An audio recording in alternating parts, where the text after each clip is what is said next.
A discovery that changed everything. The message from beyond.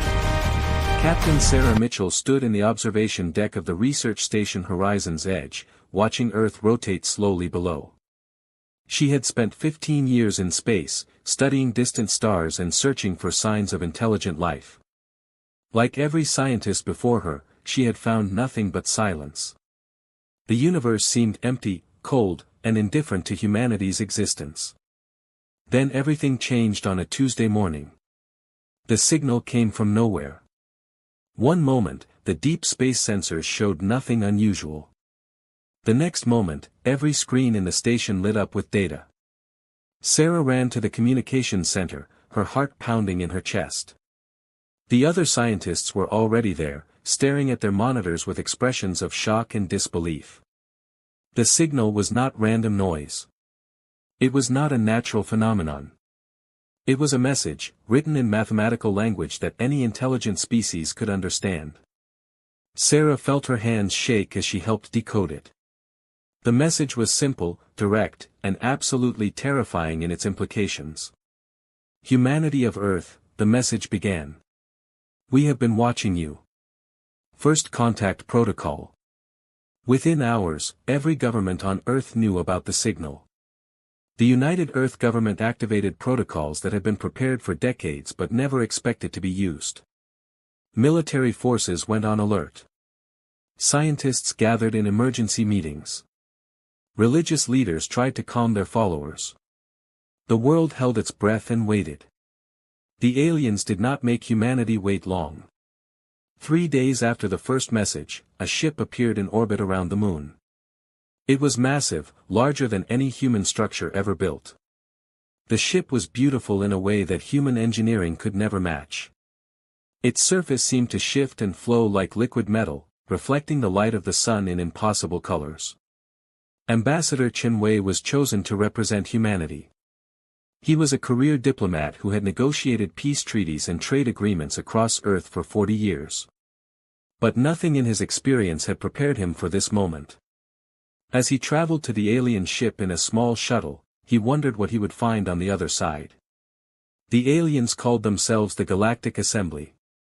They were not a single species, but a coalition of thousands of civilizations spread across the galaxy.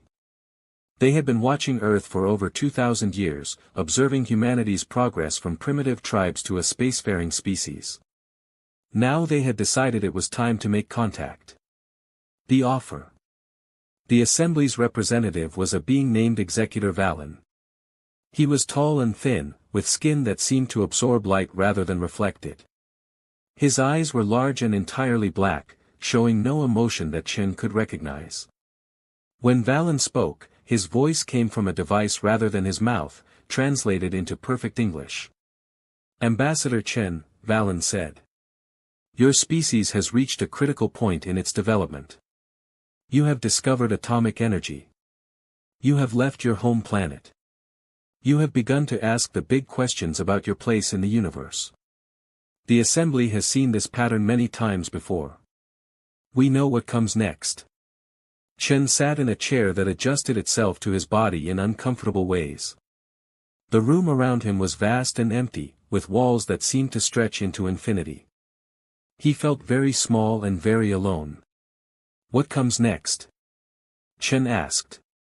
Destruction, Valen said simply. Species that develop technology without guidance inevitably destroy themselves. They build weapons they cannot control. They damage their planets beyond repair. They fight wars that end in extinction.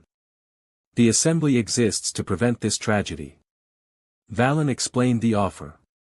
Humanity would join the Galactic Assembly as a junior member. They would receive technology far beyond anything humans had dreamed of. They would gain access to thousands of colony worlds. They would be protected by the combined military might of the galaxy.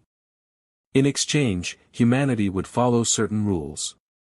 The rules seemed reasonable at first. Humanity would have to dismantle most of their weapons. They would have to accept assembly observers in their government. They would have to limit their population growth and resource consumption. They would have to study approved sciences and avoid dangerous research. They would have to accept the Assembly's judgment on all disputes. Think of us as your guides, Valen said. Your older siblings in the cosmos. We have survived for millions of years by following these principles. We offer humanity the same survival. Chen listened carefully. He asked questions. He took notes. He requested time to consult with Earth's governments. Valen agreed to wait 1 month for humanity's answer. As Chen returned to his shuttle, he felt the weight of billions of lives on his shoulders. He carried the future of humanity in his hands, and he had no idea what the right choice was. The debate. Earth exploded into argument. Every nation, every culture, every political faction had an opinion about the alien offer. The debates filled the news channels day and night. People argued in streets, in homes, in government buildings. Humanity had never been so united in attention and so divided in opinion. Some people wanted to accept immediately. They pointed to Earth's problems: climate change, political conflicts, nuclear weapons, poverty, disease. The aliens offered solutions to all of it. They offered peace and prosperity. They offered survival. Why would anyone refuse such a gift? Others were suspicious. The rules seemed too controlling. Giving up weapons meant trusting the aliens completely. Accepting observers meant giving up privacy.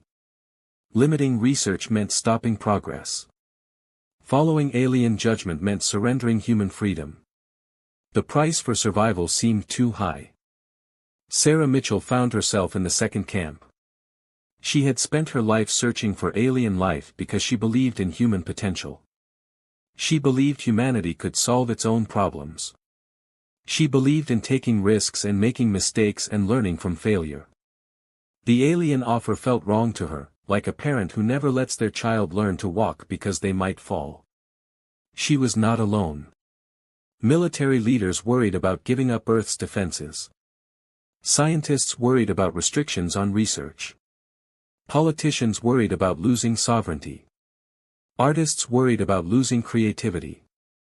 Billions of ordinary people worried about losing the freedom to make their own choices, even bad ones. Ambassador Chen led the official investigation into the alien offer. He assembled a team of experts to study every aspect of the Assembly's proposal. They analyzed the technology, the laws, the history, and the culture of the Galactic Assembly. What they found made Chen increasingly uncomfortable. The hidden cost. The investigation team discovered something disturbing. The Galactic Assembly had existed for over 50 million years. In that time, millions of species had joined. But the records showed something strange. Species that joined the Assembly never seemed to advance beyond a certain point. They never developed new technologies that the Assembly had not approved. They never created new forms of government. They never questioned the Assembly's authority. It was as if joining the Assembly meant freezing in time. Species became safe, stable, and stagnant. They existed but did not truly live. They survived but did not grow. They followed rules but did not dream. Chen dug deeper. He requested more information from Executor Valen. He asked about species that had refused to join the Assembly. Valen's answer was vague and unsatisfying. Such species were rare, he said. Most did not survive long on their own. The galaxy was dangerous for those without protection. But Chen's team found records that told a different story. They discovered fragments of data about species that had refused the Assembly's offer. Some had indeed destroyed themselves. But others had thrived. They had developed their own paths, their own technologies, their own cultures. They had taken risks and sometimes failed, but they had remained free. Those species were gone now. Not destroyed by their own hands, but absorbed by the Assembly. When a free species became too successful, too powerful, too independent, the Assembly found reasons to intervene. They manufactured crises, created conflicts, arranged accidents. Eventually, every free species either joined the Assembly or disappeared. Chen brought his findings to the world's leaders. He presented evidence that the Galactic Assembly was not a benevolent guide but a cosmic prison. They offered safety in exchange for freedom. They offered survival in exchange for humanity's soul. The choice was clear to Chen now. Humanity had to refuse. The decision. The vote was not unanimous. Many nations wanted to accept the alien offer. They feared the consequences of refusal. They worried about facing the galaxy alone. But the majority agreed with Chen's recommendation. Humanity would politely decline the Assembly's invitation. Chen returned to the alien ship 1 month after his first visit.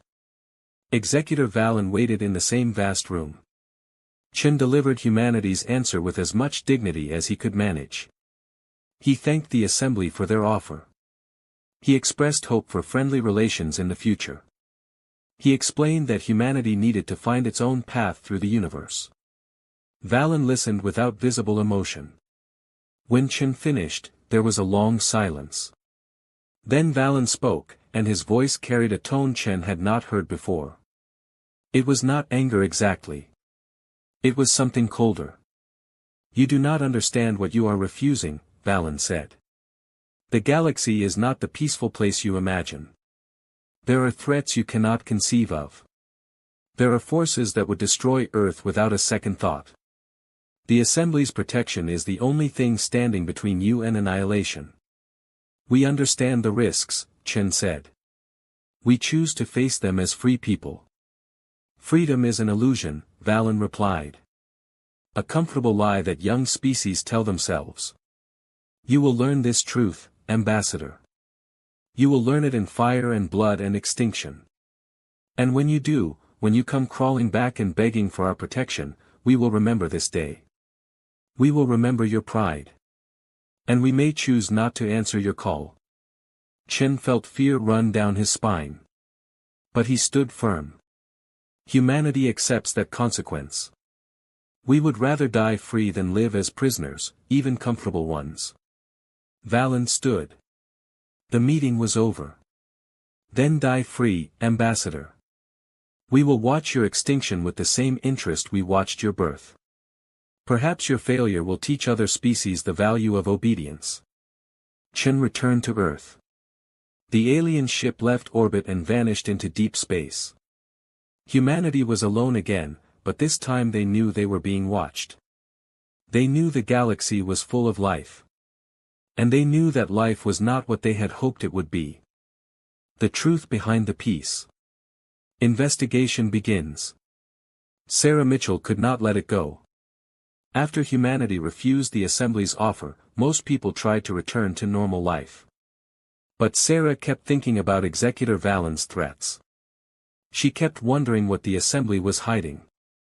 Why were they so angry about humanity's refusal? Why did they care so much about one small species on one small planet? She assembled a team of researchers from around the world. They worked in secret, funded by private donors who shared Sarah's suspicions.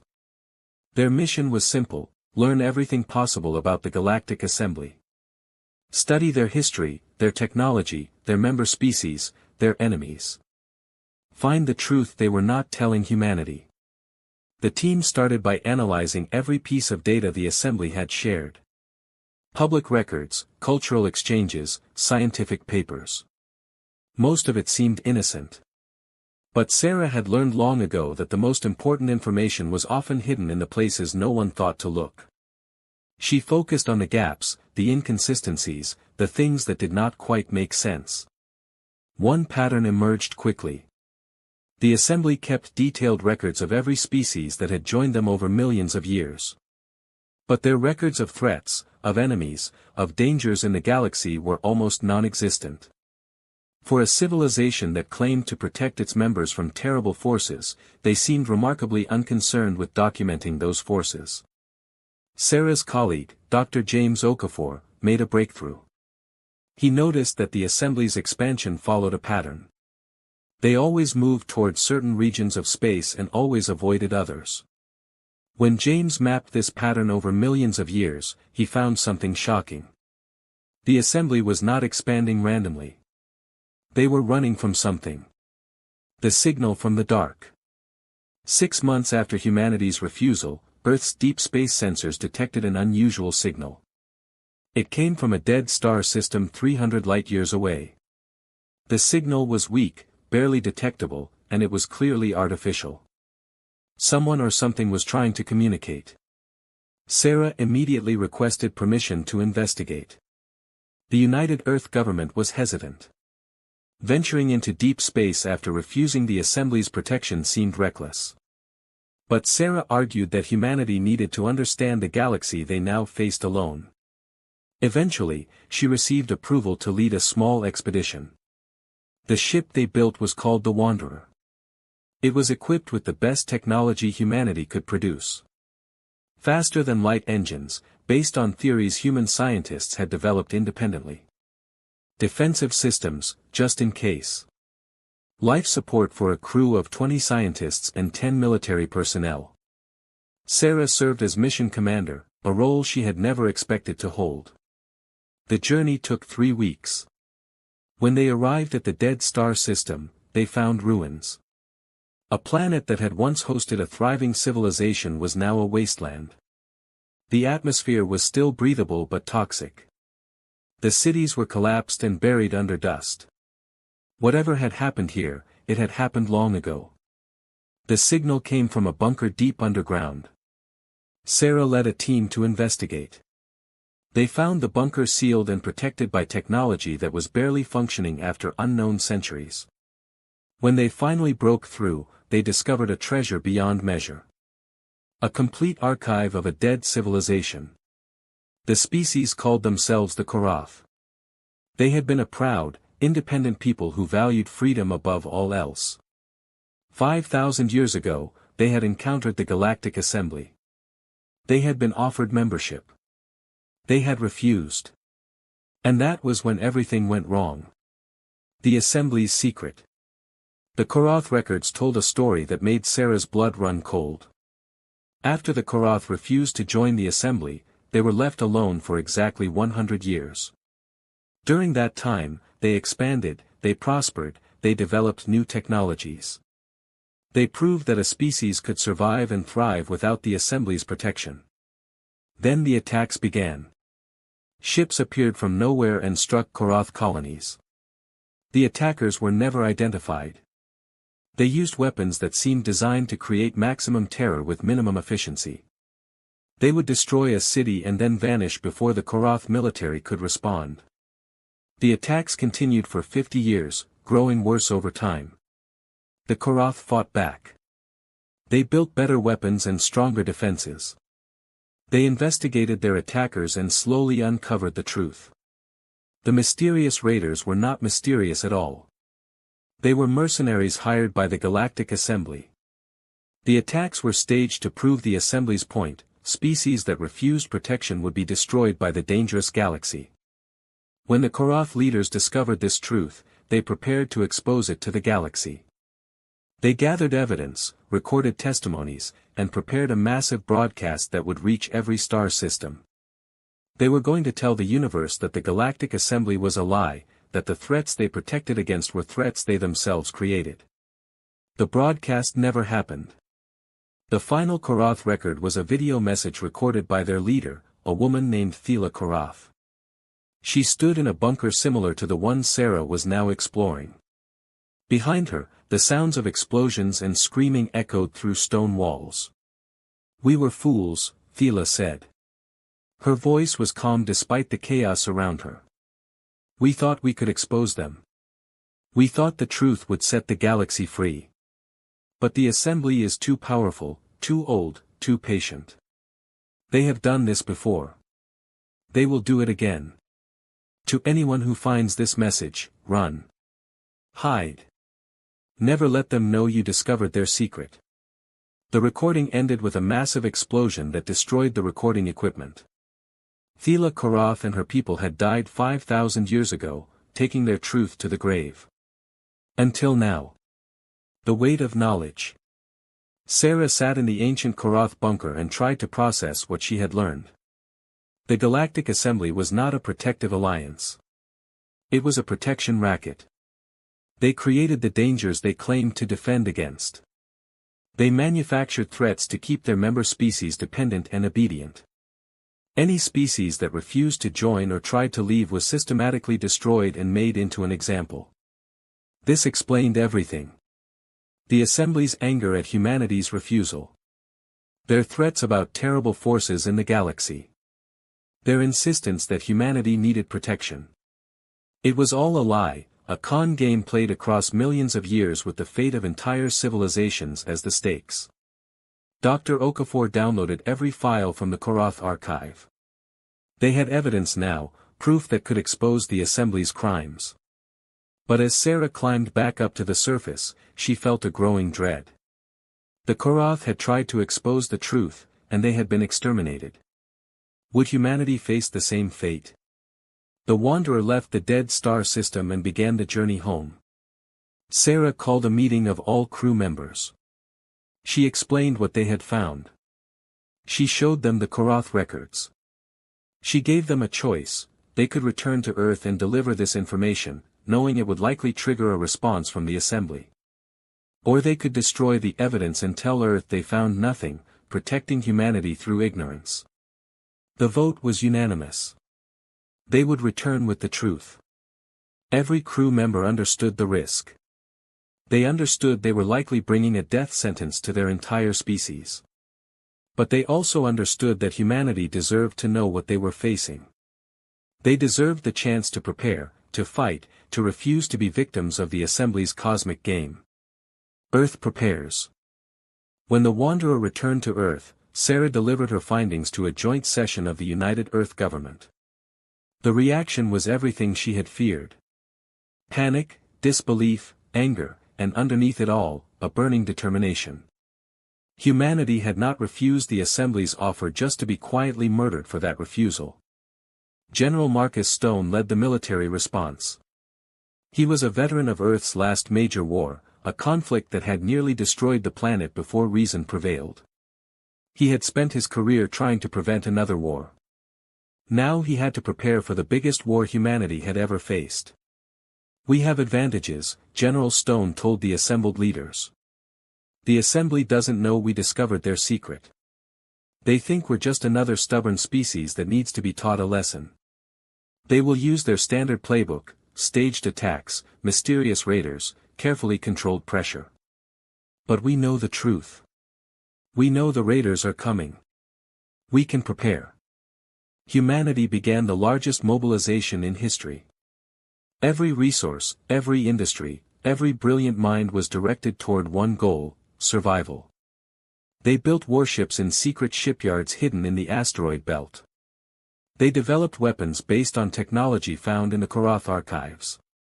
They trained soldiers for battles they hoped would never come. But most importantly, they prepared a message. If humanity was going to die, they would not die quietly. They would not let the Assembly bury the truth about their crimes. Sarah Mitchell led a team that compiled every piece of evidence they had found.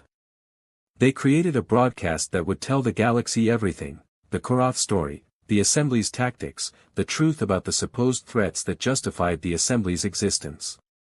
The broadcast was loaded into automated satellites scattered throughout the solar system. If Earth fell, if humanity was destroyed, the message would transmit anyway. The truth would reach the stars.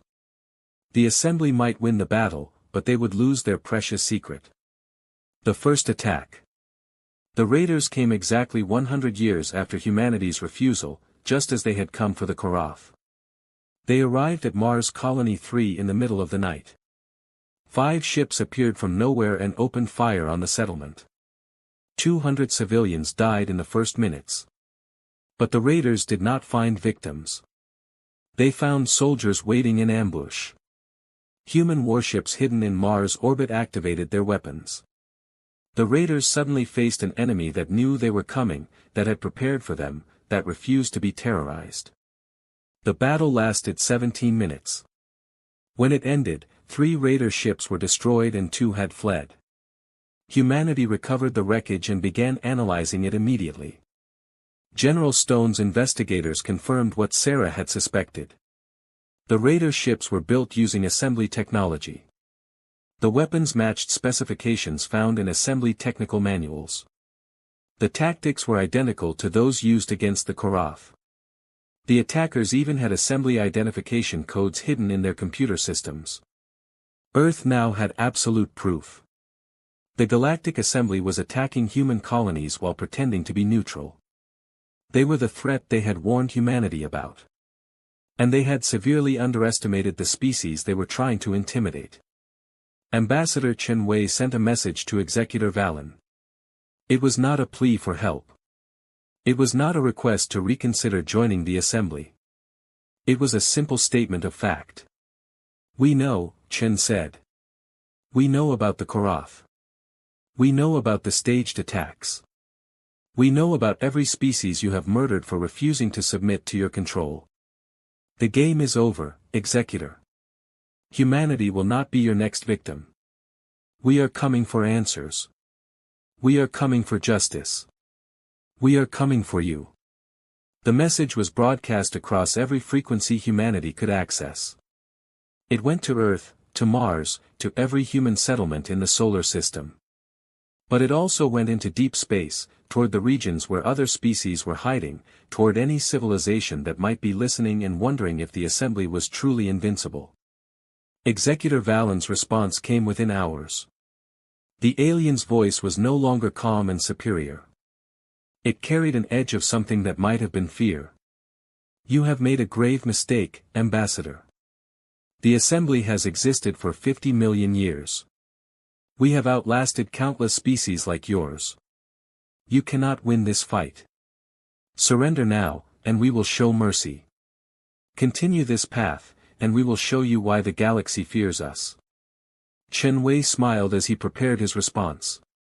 It was the smile of a man who had finally stopped pretending to be diplomatic. It was the smile of a man ready to fight. Humanity has a saying, Executor. We learned it the hard way over thousands of years of our own history. The only thing necessary for evil to triumph is for good people to do nothing. We are done doing nothing. The peace talks are over. The war has begun. And the galaxy will watch. Human ships began moving into position.